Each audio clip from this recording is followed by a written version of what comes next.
What up, everyone? This is the Twice Over Film Club, and I'm your host, Faraz. Today is our discussion on No Country for Old Men. This episode does contain spoilers. If you're keeping up, we released our preview for Vivarium on Monday, so get that watch in before next Thursday. That movie is available on Amazon Prime. Next on our list is going to be The Lincoln Lawyer. Our preview for it will be coming out this upcoming Monday.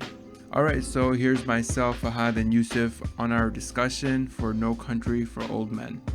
Hope you listened to our preview so you could hear how much we praise this movie. Even if you've seen the movie, it's worth listening to the preview. So yeah, we're going to get started. Let's talk about how great Javier Bardem plays Anton Chigurh. I think that's the easy way to start because he was an incredible villain, and I feel like villains are one of the hardest things in any film to do well. And not only does he do it well, he does it to like perfection. I think he really makes this movie. I can't imagine another villain or another actor playing this Anton Chigurh. It was legitimately scary, legitimately psychopathic, just unpredictable. Even though it's not really unpredictable, but like there's like this shred of like, oh, maybe he's gonna do something differently now, especially because he has like that coin toss thing, which I kind of found a little lame, but still. What have you guys seen him in prior to this movie? So we're talking 2007. So I mean, Not I much. think he's done a lot. He's done a lot of more mainstream films since then. But prior to that, had you guys seen anything that he was in? No, I don't think so. I mean, I'm just scrolling through his filmography right now. It starts out with a lot of Spanish films, actually, Spanish language films, right? To my eye, just based on the titles, these are mostly like romantic films for the most part. Oh, he was in Collateral? I don't remember that. He's in Collateral, right? But then he's in, Don't Tempt Me, The Dancer Upstairs, Mondays in the Sun. Between Your Legs? Yeah, like, look, he is a romance actor, like, and then he just comes out and plays Chigurh, who is like on the scale of villains, he's like literally one of the scariest villains I've ever seen. I don't understand how did they write this role for him, or did he just walk in to some sort of audition and impress the hell out of them? I don't know, but whatever it was terrifying. Right, the casting really nailed it. His haircut. Let's talk about his haircut. It's such an iconic haircut, right? It's a mop head. It's like, what the hell is this guy thinking with his haircut? It adds to his craziness. But yeah, like Faraz was saying, the second I watched this movie, I knew this villain was going to be an instant iconic villain, right? He's one of the best villains to ever come on the film, on the screen. He has this cold, domineering presence, and he's got those crazy cold eyes, and he steals the show every time he's in the frame. And it begs the question, who is the main character? It certainly does. Right. I do want to mention that I feel like every time I saw his haircut, I kept thinking of Tina Belcher from Bob's Burgers, and like, which adds to the like, what the hell or is that haircut factor? But yeah, it's a very good point, because a couple things here. First of all, he probably is kind of the main character of this film, right? I don't know that Josh Brolin is, although you are clearly led to believe that, as that's what you're supposed to expect. But the movie's not really about Josh Brolin, is it? I would argue it's got three main characters, two of which are more primary than Josh Brolin. It's Anton Chigurh and Sheriff Ed Tom Bell. And the reason I say that is because there's so much contrast. There's so much contrast in the moralities of Anton Chigurh's character and Sheriff Ed Tom Bell, where Llewyn Moss, his character somewhat falls in the middle, and he ends up, spoiler alert, he dies 20 minutes before the end of the movie. Not even on camera. Like, Yeah. you just see him, laying there as a dead body, and you're like, oh, he died. Like, you don't get to see that moment even. And that's kind of what drives me to say, like, yeah, I mean, even if he was really the main character, they're kind of making a point, I guess, right? That, like, he's just collateral damage, he just got caught up in the middle of it. Quite literally, he stumbled onto some cash in the middle of a drug deal sale gone bad. Yeah, right. Yeah, Not even really gone bad. DEA set up. right. Yeah, that's a very good point. That's in the details. I mean, I didn't really catch that right away, but it clearly is a setup, right? Yeah. Tommy Lee Jones' character, Ed Tom Bell, old time sheriff ready for retirement, is kind of narrating this entire film, but he kind of walks us through this series of horrid events, right? That he tried to uncover piece by piece. And, essentially this character Anton Chigurh shows up in this county and it commits a series of murders. From that point, we basically follow Josh Brolin's character, who is hunting and happens to spot a drug deal that's kind of abandoned, finds the money, and then goes on the run when he realizes that Anton Chigurh is after him to obviously collect back the money. Anton Chigurh appears to not really have any strong loyalties, and kind of turns on the people who hired him in a sense, and is just out to, I don't know, complete the task that he sees as kind of his duty. I would say he's a principled psychopath.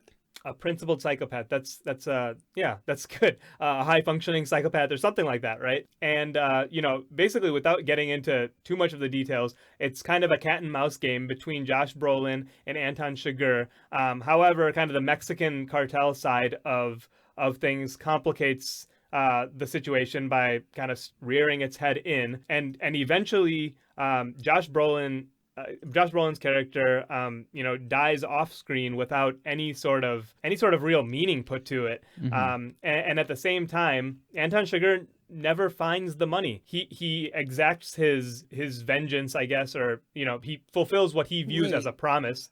I thought he did find the money at the motel. Because Edtom goes to the motel and he sees that the vent was open. Oh, he didn't find it because the Mexicans would have taken it. Right. That's what I said. Or would they have taken it? No.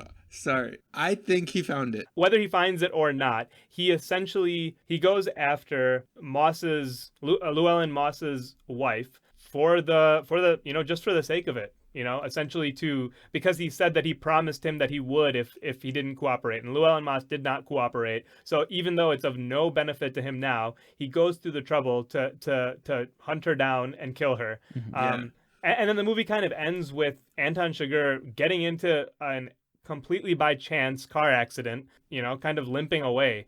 Probably, maybe not to even make it. But I kind of stumbled through that because I honestly don't know that the plot is really that important here. I mean, you could probably enjoy this movie without perfectly following the plot, which I think I did. I kind of got lost in it because there was so much else to appreciate. I think the clearest indication of who the main character is just, it's obvious with your plot summary right there. You did it through the point of view of Anton Chigurh, more or less, right? Because any audience watching this movie, that's what they would do the same thing. I would have done the same thing.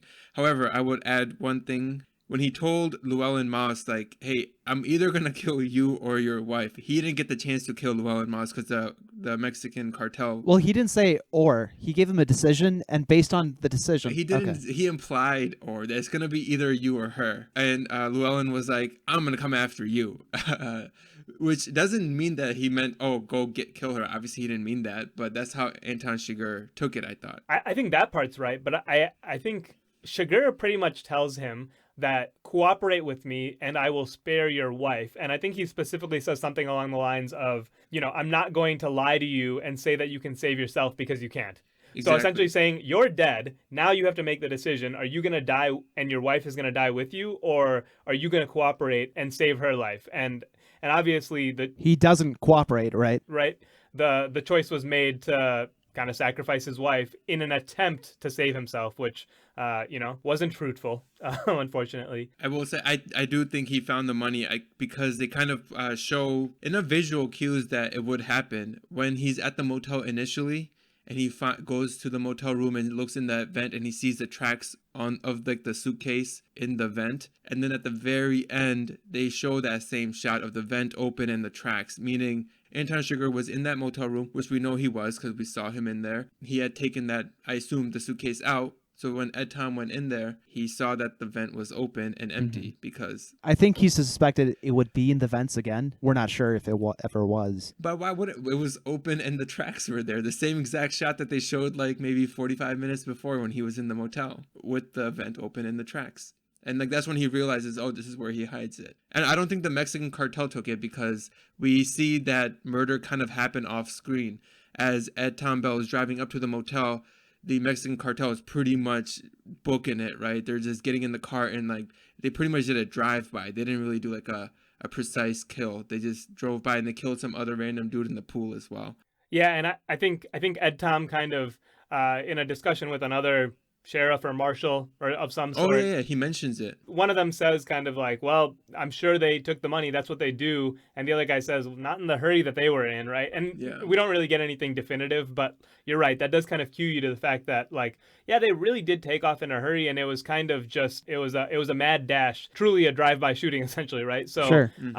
there wasn't that time to look and find the money, and we would be led by reason to suspect that Moss didn't just leave it on top of his bed. He was not that True. careless of a man. He always kind of hid it away, and so I'm True. sure he did that time too, which means there really would not have been time to find it and pull it out and get out of there with it, right? You make good points about like how rushed they were, that they wouldn't have had the chance. But to me, the Mexican cartel, their primary motivation was the recovery of the money.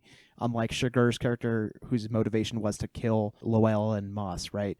So I don't think the cartel would have left without the money, without their mission accomplished. I don't think they cared whether Llewellyn died or not. They just wanted the money. That's certainly not, an outlandish way to look at it, right? Because that was why they were there. It's really Chigurh who is dead set on just, carrying out an execution, right? From the motive standpoint, that certainly stands true. He showed up because of that conversation he had with the sheriff, and he mentions how Chigurh was the kind of guy to go back to the scene of the crime. And I think that triggered Ed Tom to be like, I'm going to go back to the scene of the crime. And he was right to do it because Chigurh was actually in the room. Well, he wasn't there at that time, but he had been there. They play with us a little bit with the timing of that storytelling, right, Fahad? So you kind of you're watching Ed Tom walk up to the door. He's nervous. He sees that the lock is blown out, so he knows Chigurh was there because that's kind of his signature thing, right? We get a shot of Chigurh waiting inside the room with his his shotgun with some sort of silencer on it, I guess. That's it. Terrifying. It's a suppressor. And so he's standing inside in the dark, and again, really a beautiful shot in the dark, and you just kind of get like one narrow slit of light coming through that's like crossing over one of Chigurh's eyes. I love that. Probably the scariest he looked in the entire movie right there. Yeah. But so we get those shots simultaneously, but then Ed Tom, kicks the door open and no one's there. So I think we're not being shown in real time those two shots, right? But obviously Chigurh was there earlier and got out of there at some point. And now Ed Tom's kind of showing up and seeing the remnants. Again, as he mentioned several times, he's a little bit outmatched. He's one step behind always, right? But getting back to the off-screen death, right? Did you guys like that? No. No? I specifically wrote down that I was like, this is unfair to the character because they do so much with him, and his story is like the exposition that helps Chigurh's character exist, really, like to make it interesting at all. Yeah, that's a fair point. And they don't give him like a proper death. I Yeah, guess. they were building up to this this final clash, right? They already had one clash before, and they both get wounded, and the story's built up to them like colliding again, to having another confrontation. I should say that I'm okay with that. It's the cartel that gets him first, and not Chigurh. That's cool. I just think you should have done him the dignity of showing him getting killed, Sure. not just like again as if he was just like a supporting role that didn't really matter to the story, but he obviously did. But it was a creative choice that they made. I'm okay with it. I just wasn't the biggest fan of it. I'll say one thing to that, which is, just on the note of the creative choice. Throughout this movie, violence is not something that they're really trying to showcase here, right? It's almost like just a byproduct of what they're showing us. And I think that was part of the reason why they made that creative choice, because it's like, it's really not about that. Like the violence happens, and even the scenes of violence that we see, this again, it goes back to the music that they use to set the tone, which is none, and all of that, right? Those scenes feel very muted. I mean, you're watching really gruesome deaths, but what would those look like under another director or another cinematographer, right? I mean, they would be really emphasized. There would be blood spewing everywhere in every direction. It would be dragged out. They don't do that. It's so like clean in terms of it's so clean. The murder is so, I mean, it's funny to me though, right? Like how how simple they make those scenes, and then how many off-screen deaths there actually are that are pretty crucial deaths. I mean, obviously we're talking about Llewellyn. We're also talking about Woody Harrelson's character, whose name is escaping me, but Carson Wells. Carson Wells. There you go. We're in that scene actually, but we don't get to see him get shot. We don't get to see the carnage, the remnants of that. Nothing, because again, the framing is chosen so that we don't see any of it. But damn well he's absolutely dead, right? Llewellyn's wife, same thing. We don't actually see her die. There's so many characters. The guy with the chickens in his truck that Chigurh runs into in the road. You see him power washing his deaths. Right. You see him power washing his truck bed because it's implied he stole his truck. He just tells him, can you get those chickens out of the truck bed? And he's like, what are you talking about? And then that's the last we see of it, and he's dead. Yeah. Same thing with like the lady who's like the administrator at the trailer park where Llewellyn lives or something, right? Oh wait, she didn't die. I think she did. No, he heard a flush, and so he left. He decided not to kill her because there was another person there. I didn't think, I also thought that she survived because of that flush. Oh, just because of the flush? Interesting. I'm not opposed to that interpretation. I didn't think of it, but I'm certainly not opposed to it. In my head, he asks several times, like, where does he live? Where does he live? And she's like that typical administrator woman who's just like, she's scarier than him in some ways, right? So he like backs off for a second. But then in my head, he goes out to the car. He gets his handy oxygen tank, as they call it, which it's a rod for killing for killing cattle, right? And he comes back and he kills her, is how I kind of pictured it in my head. But now that you mentioned the flush and kind of the pause that he does there when he hears the flush, I mean, that's I could accept that. Yeah. Let me make a point. This administrative lady, right? She refuses to give out the information, citing her reason that it's confidentiality reason why she's not giving it out, and she seems steadfast and she's principled. And I think Chigurh's character actually respects her, and that's why we don't actually see her demise. Out of the principal characters in this movie, there's also Sheriff Ed Tom Bell. He doesn't die. The operators in the gray area of morality, that's Carson Wells, Woody Harrelson's character, Llewellyn Moss, Josh Brolin, they both die.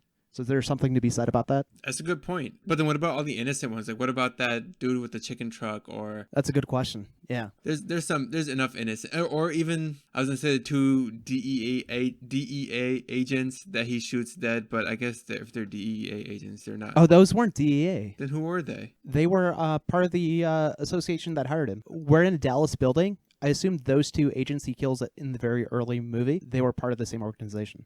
I assumed they were DEA, as in they planted that money. They were tracking it just because they're doing their spying on the cartel to get some intel. Oh, interesting.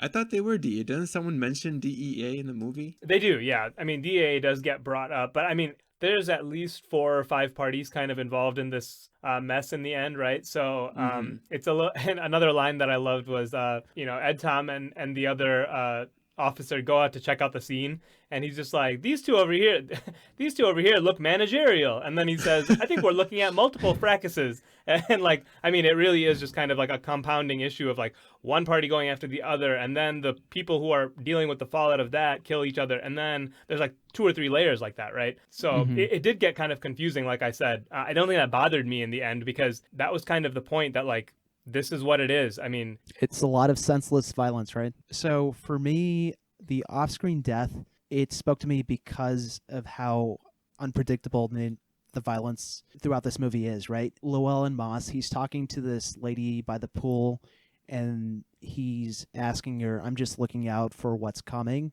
And she's like, you don't know when that's coming. And they're speaking about death, right? And Llewellyn Moss clearly doesn't see that coming, and neither does the audience. The audience expected Chigurh to kill him, but it's the Mexican cartel. So and that's what I saw out of this. Yeah, I mean, I think they're talking about how, there's kind of an inevitability to things, right? And you can't avoid it. And so like things don't really end up wrapped in a pretty bow, and you don't get like we don't even, as an audience, we don't even get that pristine moment at the end, that final showdown. It doesn't happen, because that's just like the cards didn't fall that way, right? So I kind of liked it on that level as well, that they muted that one and just kind of didn't even bother to show it to us. I'm already kind of talking about the themes, one of which I thought was kind of the inevitability of things. But yeah, like for Faraz, what did you want to talk about in terms of themes? What did you not like so much? Faraz didn't see much in the way of themes. I saw the theme, literally the title, and that's the one that was just being pushed down our throats by freaking Ed Tom Bell, and he just kept saying the same thing over and over again. Every single time he talked, he was saying the same shit, and it was just bothering me. I'm like, this guy's so boring. Get him out of the movie. You're right. He's the one who kind of tries to lay out the lessons to be learned from this movie or what have you. But I do think like a lot of his scenes were a little bit fluffier, a little bit too on the nose, basically, right? It's like one or the other. Either he's rambling on or as the narrator, he's kind of telling you why he's telling you the story, but it's a little bit too over the top for you, I guess. Like, the theme is not an interesting theme to me. Like, obviously people get older, they feel like, oh, we're this world is not for us anymore, because like we've grown out of it. There's all these new things that we don't understand. I mean, it's like I don't like the theme. Why do you hate old people though? Initially. Term limits. So Faraz mentioned something. He thinks the world, Ed Tom Bell, he thinks the nature of violence is changing, that it's becoming worse, right? That's his early perspective, and later in this, towards the very end of this movie, his perspective changes after this conversation with the former sheriff, who tells him it's not the world that's changing. Violence has always been there. It's you. You're changing. Yep. You're getting older. You're no longer. Yeah, fit for he this role. mentions that story from like 1908 or something about how violent that this case was that he was on, or someone that he knew. I forget. But again, it's a tired theme, I guess. I didn't care for it. That's all it is. I think I liked what they did with it. I'm not going to say I was a fan of that scene specifically, but I did like the idea of like, okay, he's telling a story about how crazy things have gotten in the West, and then there's an element of like, no, it's not any crazier than it always was, and they play off of that with kind of the violent scenes are not that superficial. They're more so just like functional. And it's almost just, it's a part of the process, And Chigurh certainly looks at it that way, right? Like, it's just like every time he's killing someone, he's just like, no, like that was what was going to happen to you, right? It was necessary. It was necessary, and he's acting out of his own twisted principles. Yeah. And it's necessary. It's inevitable for you. I loved that scene where we get to hear him talking with the gas station attendant, and the gas station attendant is again just a Southern guy trying to make conversation or whatever, right? He just asks too many questions, and that's already too much for Chigurh, who says, how much of you are lost on a coin flip? Flips the coin, covers it, and says, "Call it." And the guy just that conversation is so fun it's not fun actually, it was terrifying, because like you're certain he's going to kill this guy. You're absolutely certain he's going to kill this guy the entire time, and he keeps telling him, and this is a very Chigurh thing, right? He just keeps repeating himself over and over. He says, "Call it. You have to call it. I can't call it for you. Nobody else can call it but you." And he keeps saying, and the other guy's like, "I need to know what's at stake." And he says, "Everything's at stake." And he says, "But I didn't put anything. I didn't bet anything." And Chigurh says, "No, you did. You've been putting it up all your life. You just didn't know it." I mean, that I really loved that line, because it's just like everything you do has led you here. Everything you do, you stand the risk of being shot or being run over by a car every single day. And so you are putting it up every single day. So don't be mad that today might be your day. And that's his attitude. And I mean, whatever you think about that, it's extremely disturbing, but it's also, it's kind of poetic, right? And Chigurh ends up being kind of the victim of that in the end. But I really did like kind of how principled, how rule-based Chigurh was, even though he's kind of the, he's the chaotic one here, but he's not really that chaotic. And the same conversation, it kind of rears itself again in the movie later on. It's where Chigurh is confronting Carson Wells, and there's this little bit of dialogue. He says, "If the rule you followed brought you to this, of what use was the rule?" It's like people to him are a product of the rules, their decisions, their fates lead to some sort of inevitable conclusion, and Chigurh seems to like to see himself as this judge of other people's lives, like he has the finality in whether they live or die. Yeah, and he kind of separates it from himself actually, right? He's the executioner, but he's not the judge, I would say, right? Because he flips the coin or he lets things happen as they may, but he always like he's like it's not me, and he even says that With Carla Jean. yeah, with Carla Jean, right? She's like, you don't have to do this. And he's like, everyone keeps saying that. Yeah, he's I love that. It's almost like whatever. It's just like it's so childish. She's like, why does everyone keep saying that to me? I do have to do this. What do you mean? Like it's just and she says he does the same thing there. He's like, you have to call it. You have to call the coin. I can't call it for you. And she says, no, I'm not going to call it because the coin has nothing to do with it. It's you. And he kind of resents that. Oh, big time. She's like the she's like the only person in this movie who confronts him in that way, right? She calls him out for his BS. Yeah, exactly.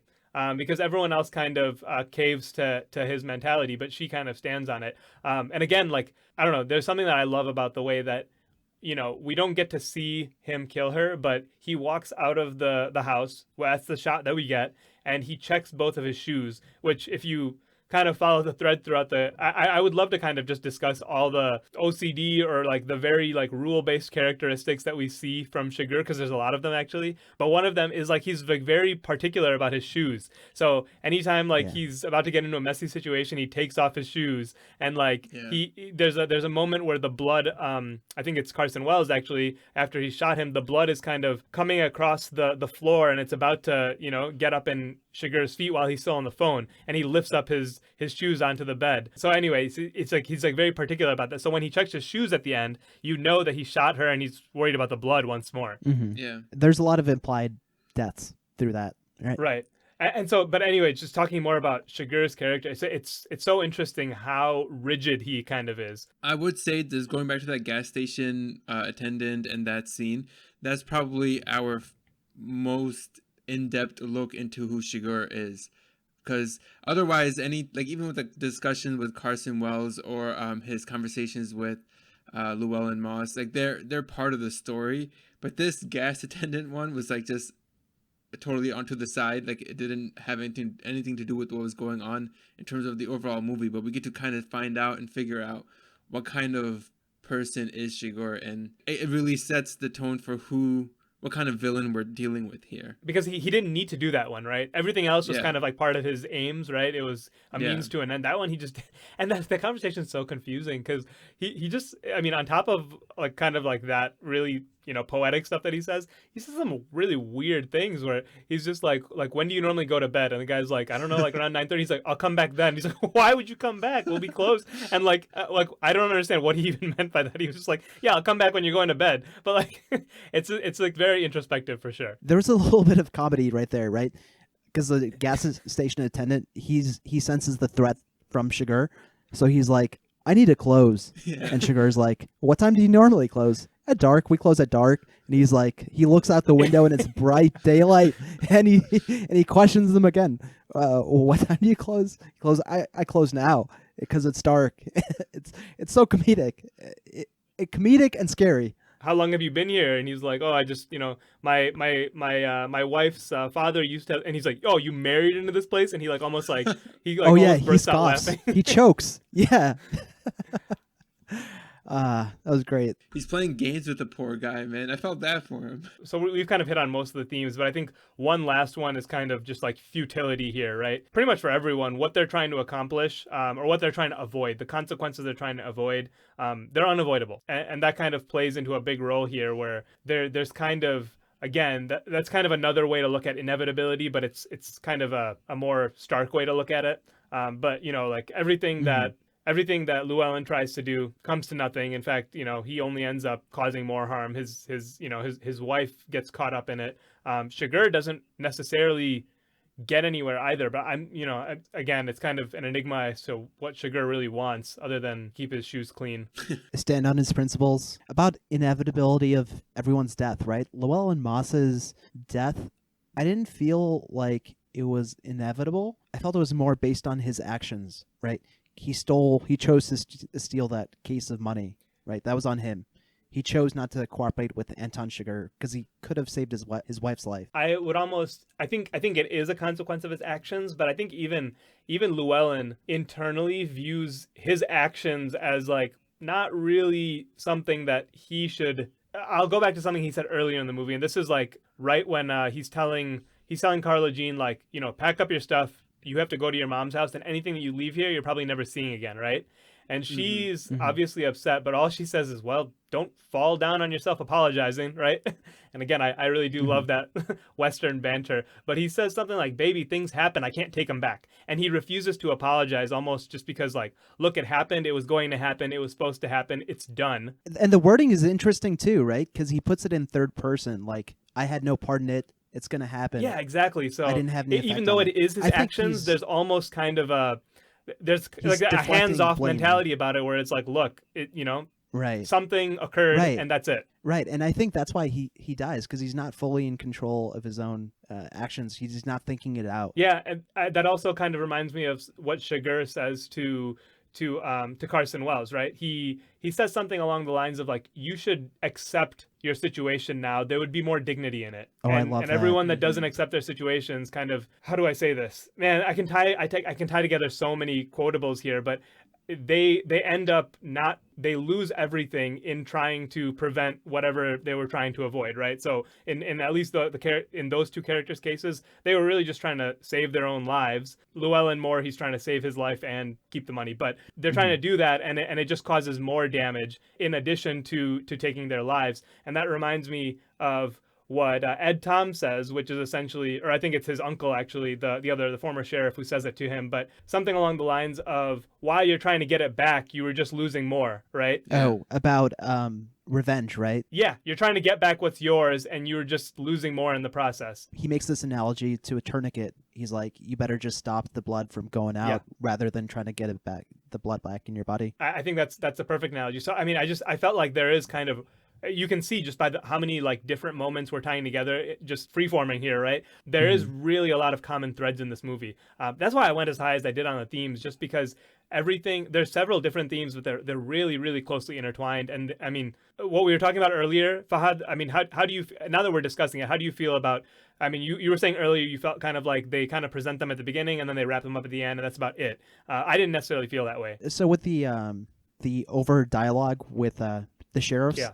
it gives you a framework to understand the movie, right? It's he's talking about it from his own perspective, but with every interaction, like you said, you see the threads of the same thing, and they all form this big picture of like characters and examining their decisions. Here's the thing: that last scene there with the sheriff or his uncle, I guess it was. I didn't like how they did try to wrap it up so neatly. I think there was, like Yusuf said, there was plenty of threads throughout the movie, throughout all those conversations on all these themes, and then you just have this boring scene added with the conversation between Ed Tom Bell and you could the have old probably done sheriff. without it, right? I think I could agree with you there. Exactly, yeah. As well as the final scene where he's talking about his dream. Like, I was like, dude, the movie should have been over by now. we got to talk about that, right? Because I was about to bring that up, because that is wildly confusing. Because it's like you feel like the movie should have been over already, Yeah. and then you kind of get him sitting down and saying like, look, I had 2 dreams last night, and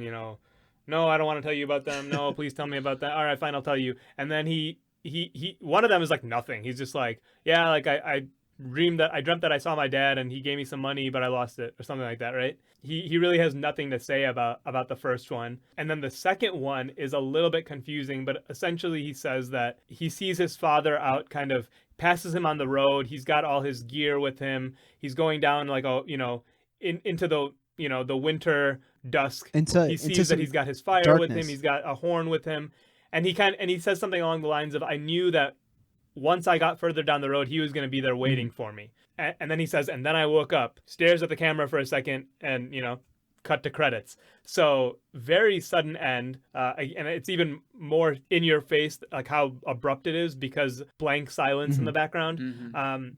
Obviously they wanted us to kind of reflect on it, right? Dwell on that moment for a reason, right? But what do you guys think they were really getting at there? I mean, the Coen brothers obviously put a lot of thought into this, so I just don't want to Dismiss it immediately. I think exactly. the sheriff is just focused on his own death, right? He thinks it's coming soon, and that's why he's thinking about his father riding out into the darkness, which is symbolic of death, because he expects to be following him soon. Yeah, I think it's him coming to terms and accepting that, like the title says, No Country for Old Men. Like, hey, he's an old guy now, and there's no place for him here. So he's looking towards that moment, which will be his eventual death. And he's like, I guess, at that point where he's kind of at peace with it. It kind of seems like it, especially the way he describes that dream. Yeah, I mean, I think that's kind of him more or less kind of accepting the fact that his journey's kind of coming to an end. But I guess he takes some solace in the fact that, you know, everyone before me, everyone that I respected, their journeys came to an end too. Yeah. So, you know, it can't be the worst thing. Something like that. I just don't know that I really wanted to end the movie on Tommy Lee Jones. That's kind of where I land. He's certainly far from the most interesting character in this movie. I think there's one clear favorite, but there's a lot of interesting characters, and Tommy Lee Jones isn't necessarily one of them. I know that he carries kind of the story. Mm-hmm. He's narrating this whole thing, right? Yeah, we open and close with the same characters. It's Tommy Lee Jones with his dialogue opening the movie. It's Tommy Lee Jones ending the movie. The second character we're introduced to in the movie is Anton Chigurh. It's him killing a motorist. He's also the second last character we see in the movie, so there's a little bit of a mirror effect going on there. Symmetry going on. That's because this movie is in the Tenet universe. Yes, it is. Well, I was gonna say, there is no real narration in between, right? I don't remember him narrating anything after that initial intro. No. He just Right? has conversations with other characters. Yeah. There's no voiceover. I mean, those conversations were written as if they were narrations. Because I mean, I just kind of looking around at what people thought. There's some like thought out there about whether Chigurh is even real, because Tommy Lee Jones is the narrator. He actually never sees him. He only hears about him, right? And then there are a couple moments, especially when he's talking to that marshal right before he goes back to check the hotel room one last time, where, you know, he mentions the guy mentioned something about actually he's something of a ghost, you know? Yeah. So there's kind of I don't want to play the unreliable narrator card right here, so I'm not going to, even though it's my favorite card. But like there is kind of some you could take the approach that we're kind of seeing everything that Tommy Lee Jones, as he sees it, having had played out from his investigation, but he's always a step late, so he's never really getting the full picture. Mm-hmm. And this is kind of what he has pieced together. I think you could take that approach, but first of all, I don't think it really matters, and second, I don't really like that aspect of it that much. I think it's a stretch, like you said. It's not like he's narrating the whole thing. He opens and he closes. Otherwise, he's in the moment. So I don't necessarily love that, but I did want to acknowledge that kind of thought is out there. Yeah, it's not crazy because Anton Chigurh, he's almost like a force of nature, right? He's like the Grim Reaper. The only humanizing. Ooh, you want to go symbolic here? He's just like yeah. He is inevitability. he is the passage of time or something like that, right? Sure. I mean, he's dressed in all black. He is, yeah. The only humanizing thing is he gets shot, he gets hurt. So True. Oh my God, can we talk about the whole sequence of him trying to clean his wound? yeah, that was intense. They both get wounded. One, Llewellyn Moss goes to the hospital like a reasonable person, and Anton Chigurh, he blows up a car, goes into a pharmacy, steals supplies, and then heals himself up in like the most gruesome fashion. I think that was my favorite sequence of the movie, just watching him do that. And again, like going back to kind of like the realism of the violence here, like their wounds don't just like magically go away or they get over them. Like the wounds that they collect throughout this movie, like stay with they them. continue dealing with them through the whole movie. Yeah. Like, and we have to watch them trying to clean it, and you know, Llewellyn taking off his socks in the shoe store and like spraying down his like completely skinless like you know, foot, and like all of that stuff. I mean, it's really graphic, but they really tried to keep some like realism there in terms of what the characters were going through. Oh, for sure. Anton Chigurh, he's seen limping throughout the movie after his leg wound. And man, he's so methodical with his like precision of doing the medical work to heal himself up and take out all the shrapnel from the shotgun wound. Man, I'm not good with needles, so it was hard to watch that for me. So right, he is like, he's either human or he's the Grim Reaper. There was a lot of classical imagery that came to mind while watching this movie. So at the beginning of the movie, where Llewellyn Moss stumbles upon the drug deal gone wrong, when he comes back to that scene to give the dude some water. To me, metaphorically, that represented him traveling to the underworld. And then the truck comes to chase him, right? The Mexican cartel comes. And they chase him into the river, and that's the river Styx, and he's being chased by a dog. Classical mythology, there's dogs that guard the entrance to the underworld. And so there's a little bit of that. And the Coen brothers have played with classical mythology in Oh Brother, Where Art Thou? That's interesting, and that makes a lot of sense because in terms of how the story gets going, it is his decision to go give water to that guy. Mm-hmm. A stupid decision which was done for moral reasons, right? He didn't want to leave that guy out there. And he says it beforehand too. He's like, I'm probably about to go do something stupid, but I'm going anyways. That's what he tells Carla Jean, right? And the intensity, like, see, this is the crazy thing. There's no music, but the intensity of like when the truck is chasing him with like all the high beams on and stuff. That was a great scene, and with no music. With no music, just like the rumbling. Your adrenaline is going just as fast as it would be. Yeah, it's just the loud rumbling of the diesel engine that's like carrying the sound in that scene. And it's the visual like sharpness of the light just blinding you as you're trying to like see this guy escape it. Yeah. It was something, man. I really, really like the visuals. Like dark scenes were so well and perfectly lit where only what you needed to see was in clear view. Like it wasn't too dark. You know, what was necessary. Like even that shot that you guys mentioned at the very end where he's in the hotel room, Shigur is, and all you see is like one sliver of his eye, and he's like staring at the lock that he broke. A lot of scenes, man. Just so many great scenes. There's so much intentional stuff that's done. Like there's a lot of dark scenes in which we see some confrontations, and all the daylight confrontations just don't feel the same, and they seem almost like incidental. Whereas the dark nighttime sequences, which Anton Chigurh is like killing people, they seem very methodical. Yeah, every we get multiple kind of scenes where Llewellyn is trying to evade Chigurh in like in various motels around Texas, right? I mean, it happens so many times, but I mean, those scenes are always at night, and they're always super, super, super intense. I mean, the suspense in those scenes is unmatched, and you have to realize how much movies rely on tone to kind of feed you what you should be feeling. And they don't have that here. So it's just, I mean, it's shocking to me how on your toes you are for a majority of this movie.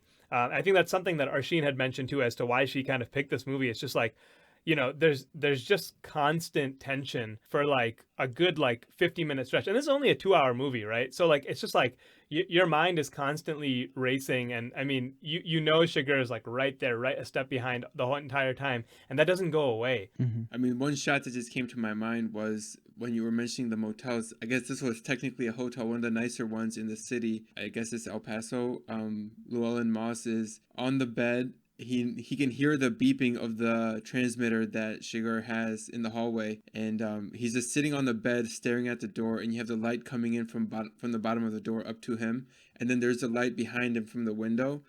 Just perfect, man. He's I think plays perfectly centered in the frame there. Oh my God, I love that scene just because, yeah, like you said, like it's really beautiful, and like the light coming from the two directions, and then obviously the light coming from under the door disappears because Chigurh, like, I don't know, covers it somehow, and you know, like it's like you know what's about to happen because you've already seen him blow 2 locks off of the doors with the you know, that compression, that rod and the compressed gas, right? You've seen him do that twice already, and you know he's going to do it, but Llewellyn hasn't seen it, so he's just sitting there waiting, and then it like sticks him right in the chest. True. Right. I didn't realize that Llewellyn hasn't seen it yet. And it's like one of those scenes where the audience has more information than the characters in it, right? And you know it's coming, and it's like it's obviously going to happen, but the tension is so high nonetheless, even though you know it's coming. I just love that. Yeah, it's like the directors have trained you to expect it, right? The lock being blown out by a Chigurh. Because you've seen it a couple times. And that's like what the masters do, right? They know how to ratchet up the suspense without doing anything. It's amazing. It's a very simple decision, but it's very effective. And I think I did like the use of that very odd tool of murder, right? Never seen it before. And you started the movie as someone who didn't grow up on a farm, so I think at least one of you can. All of us. I'm just kidding. Yeah, I mean, I think most people can relate that they didn't know what that thing was. And Tommy Lee Jones's character kind of mentions it offhand in the middle of one of his rambling stories. Nowadays, they use like a compressed gas canister and a rod that shoots into a steer's head and then immediately retracts, and so it kills them in an instant. They don't feel a thing, right? He mentions that that's how they slaughter cattle nowadays. That it's almost kind, right? That it's euthanizing the cattle. Painless, It's exactly. painless, yeah. And so that it resonated with me that Chigurh doesn't really care for the violence. He's just trying to get things done. And it's Yeah. You know what's interesting? When Ed Tom Bell was saying that story, I thought he would connect it to earlier in the movie when Where they didn't the find a other bullet, sheriff that- right? Yeah, where they didn't find a bullet, and he's like, "Well, then where did they go back in and pick it out?" I was like, "Make that connection, man." you yeah, idiot." yeah, he doesn't make Well, the he's full never connection.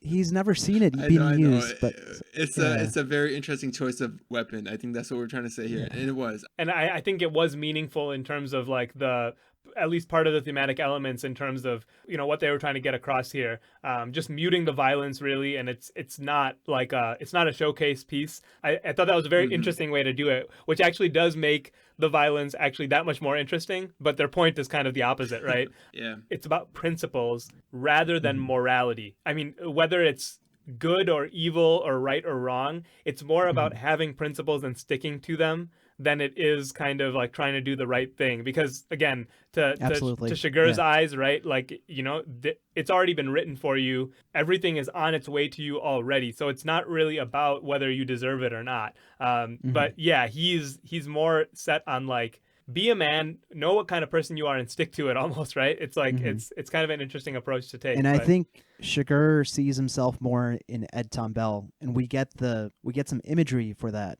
It's the reflection in the TV that they both see. It's Chigurh and the Yes. sheriff. Well, you're talking about they both sit down to drink the milk on Llewellyn's couch, right? Right. And they both see their reflections. Yeah, I think that's a fair point, right? Because Ed Tom Bell feels the same way that like, we had a way of living, we had our way of life. This is pretty par for the course for a Western, right? It's always about kind of their way of life is kind of disappearing and it's kind of fading away. And so that's certainly very much played up here, but it's a reminiscing about the kind of the lifestyle and the mannerisms and the principles and the rules that we had as a society, and that's kind of going out the window. So it really is the same thing. That's a very good point. The sheriff sees all this like senseless violence, which leads him to view the world in a nihilistic way, right? And Anton Chigurh seems like not a nihilistic character, but someone who understands his surroundings, his world, and he's chosen his actions based on that. He seems very confident in who he is. There was an interesting conversation with the sheriff and another sheriff. They're in like a diner scene. There's like so many And they're sheriffs in talking- this movie, right? It's like a community Right. of sheriffs, but Yeah. they're all kind of just sharing their Their stories and outlook their on life perspectives. and all that. Right, but there's one in a restaurant, which is it's the guy who eventually kind of triggers Ed Tom to go back to the hotel one more time to see if there's a clue Yeah. about what happened with Chigurh, right? Right. Yeah, that's the one I'm thinking of. He talks about how it's a wave of violence. It's not one particular person or thing that's like changing this whole landscape, right? It's this wave of violence. It's the dismal tide, Right. not one thing. Right. And I think Anton Chigurh is just ahead of the tide. He's bringing along the change, and he's a product of this new world that's coming. How do you guys feel about this movie as an influence on other works? So one thing Oisin was mentioning was that like she didn't see this until after she had seen like Breaking Bad and Ozark and Narcos and things like that. It's all very similarly themed around the cartels and all of that. And that kind of like changed the perspective where you just kind of, I don't know, there's a little bit more expectation of what's going to happen. So when you see that drug deal that's kind of in shambles, like you just know, like, dude, get the hell out of there. I mean, maybe that's a natural instinct, but the idea is that we've kind of seen this so many times over and over. And so I think that's one point. And it also got me thinking about the way that the Coen brothers presented this movie and then I feel like there's a lot of similar cinematography in Breaking Bad, at least. I don't know if you guys can kind of piece Yeah. that together, but I just got very similar vibes to Breaking Bad when I was watching this time, and I didn't have the benefit of that the first time I saw it. So I mean, I think there certainly might be some influence there. I don't know Hmm. who does the the framing of the shots in those, but I know Faraz, for example, you always talk up Better Call Saul for its framing of shots, right? Yeah, it's the same stuff like landscapes, wide angles, really setting the scene very well with those shots. Again, minimalistic approach. It's not a cluttered shot or anything Yeah, like like that. really empty shots with like focus on like one kind of isolated item in like in a very broad wide shot, right? I see that a lot. Yeah, And I think they both try to minimize the amount of edits. They try to keep you in the moment as much as possible. like they let that shot linger longer than what you would expect, but that moment that it lingers longer, it lets you internalize or absorb what you're seeing or what you're about to see, perhaps. Right. There's definitely a purpose for it. Right. Exactly.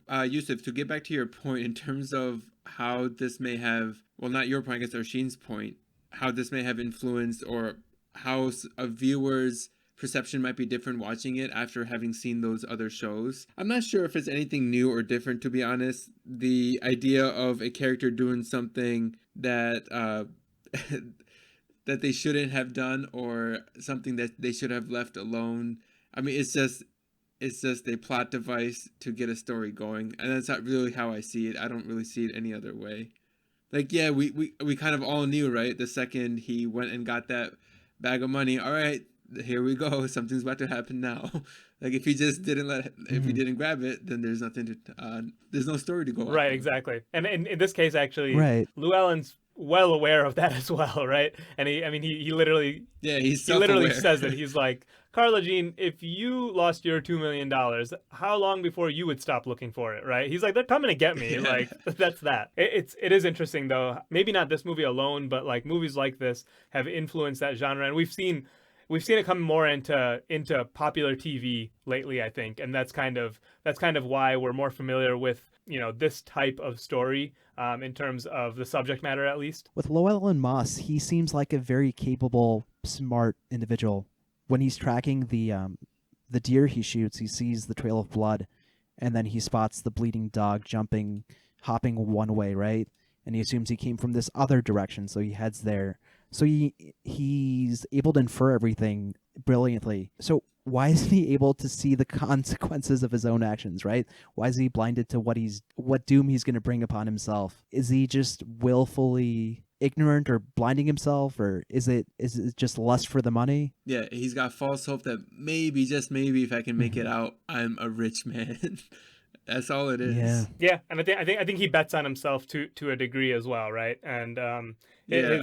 he certainly has a lot of training. He they mentioned several times that he was He was in Nam. in the Vietnam War, right? Yeah. So And he's very well prepared. He does everything like perfectly well, except he didn't know about the transmitter. It's the 80s. I don't think it was very common to have transmitters. Yeah, maybe not. It's not even. It's literally 1980, I think, Yeah. because they mentioned like this is 22 years ago this happened, and so that would have been it would have made Okay. that day or that period Gotcha. 1980 exactly. But yeah, he was actually, I thought he was a great character, man. I really enjoyed following him around and seeing, just as methodical as Anton Chigurh was, he was just as much, like how much preparation he Mhm. was doing for every step that he was taking. There's a lot of things that are mirrored, right? Honestly, They both get injured. Yeah. yeah, Go and ahead. honestly, I was gonna say, like, where he loses his step is not even him. It's that his mother-in-law tells that one of the Mexican cartel guys where they're gonna be staying in El Mhm. Paso, so he gets the heads up on knowing which motel Llewellyn Moss is at, and that's why they're able to go kill him. They both get injured in the same scene, right? They both injure each other. Yeah, When they're both injured, they offer money to like passerbyers. They pull out their money all bloodied. yeah, they both approach children to kind of, I mean, not children. In I think in Llewellyn's case, they're like Mariachi at least, band, right? No. I was actually gonna say when he's crossing the border, he runs into, I don't know, they're Oh, some probably teenagers or 20 something? 20-year-old dudes who are, one of them's carrying a beer and one of them has a jacket that he wants to buy off of him, and that exchange is like so odd because, you know, they're basically bargaining with him. He's bloody and he's like about to fall apart, and there's like a bunch of like bargaining going back and forth, and then he asks for the beer and the guy's like, how much? And the guy's like, shut the hell up, give him the beer. Yeah, but and then towards the end, you're talking about when Chigurh kind of offers money to some kid for his shirt, right? So he can make a cast for his arm, which is really his again his bone is sticking out of his arm. You know, it's pretty brutal. And the kid's like, you don't need to pay me, but he offers him the money anyways because I don't know, why not? I guess. Right. He's principled. He's man. principled. There you go. There was a thing about how bloody their money was. As in, anytime there was money being exchanged, that there was like it was soaked in blood. I did notice that they're always trying to hand somebody money, and they're like their hands already covered in blood, and it's like all over it, and the people are like, where's this from? I did notice that. That's an interesting point. We don't need to dive in on the symbolism of that beyond. You guys can do the work. It's face value. Blood money, right. Blah blah blah. It's all tainted. Good points. All right. I think we're good. We are going to leave it here. Thanks for listening to the discussion. Make sure you are subscribed to the podcast, following us on all the social media platforms so you can keep up with all of our releases. And send us suggestions if you want to see a movie. We're taking them quite quickly. Yeah, there's no guarantee you'll get selected, but we will take it into Why are consideration. you telling them that? We will definitely do your movie. All you have to do is tell us which one. 100% If someone guaranteed. suggests there will be blood, it's not happening. It's happening. I'm going to send in an anonymous suggestion. Thanks for listening to this production of The Twice Over. If you haven't already, subscribe and follow wherever you get your podcast. And remember to support us on Patreon or by sharing the podcast with a friend. Feel free to contact us on Instagram, Twitter, or Facebook at The Twice Over, or email us at comments@thetwiceover.com. All of the music you heard is from Amerigo Gazaway. Check him out on Bandcamp and Spotify.